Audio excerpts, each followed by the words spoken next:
Nahibaluan na sa tanan nga ang Pasko usa ka higayon diin atong mahinumduman ang pag-abot sa atong bugtong manunubos nga si Jesucristo dinhi sa kalibutan. Ang katuyuan sa iyang pagkatawo dinhi sa kalibutan bililhon tungod kay siya ang pinakadako nga gasa sa Dios Amahan alang kanato. Ang Pasko namugna tungod sa gugma sa Dios alang kanatong mga katawhan ug ang mga tawong nakasinati ug nakadawat sa maong gugma makaingon na ang Pasko mahitabo sa matag adlaw.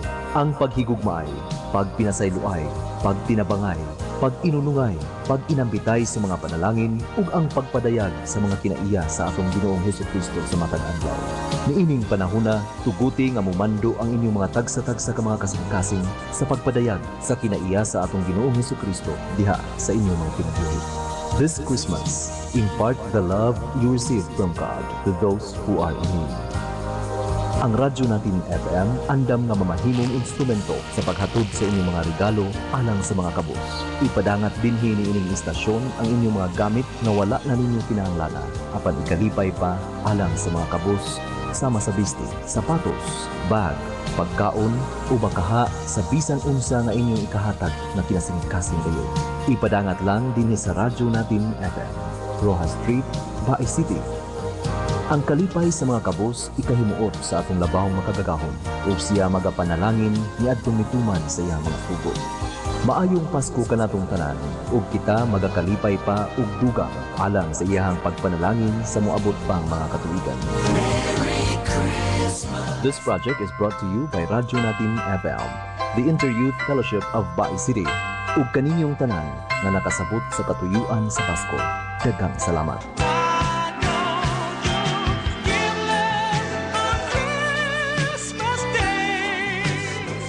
Ang Radyo Natin FM ug ang Inter-Youth Fellowship of Bays mapasalamaton sa tanan nga itong mga suking tigpaminaw nga mitubag sa ato ang panawagan alang sa ato ang yearly activity nga mao ang Give Love on Christmas Day.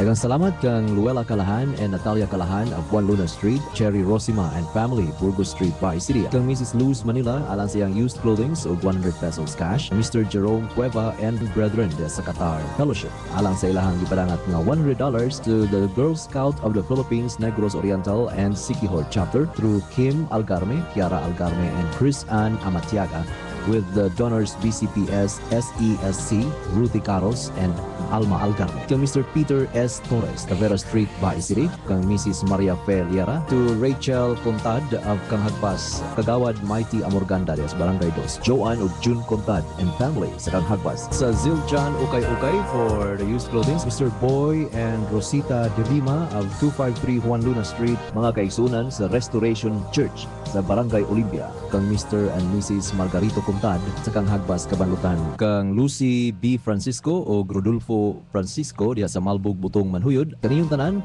nang hinaot kami o aming mga pag-ampo nga ang Diyos makagagahom sa tanan nga may tinubdan sa tanang mga panalangin. Magabubo kaninyo og dugang pang panalangin sa inyong mga katuigan nga moabot sa kinabuhi. Daghang salamat, Merry Christmas and a prosperous New Year gikan sa Radyo Natin FM ug ang Inter-Youth Fellowship of Bays. Merry Christmas from Radyo Natin.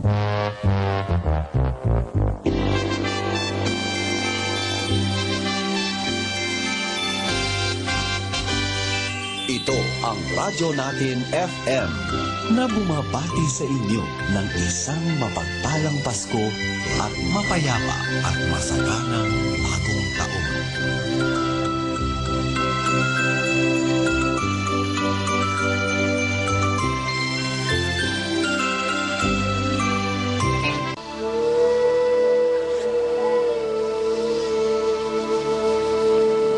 Refreshing moments.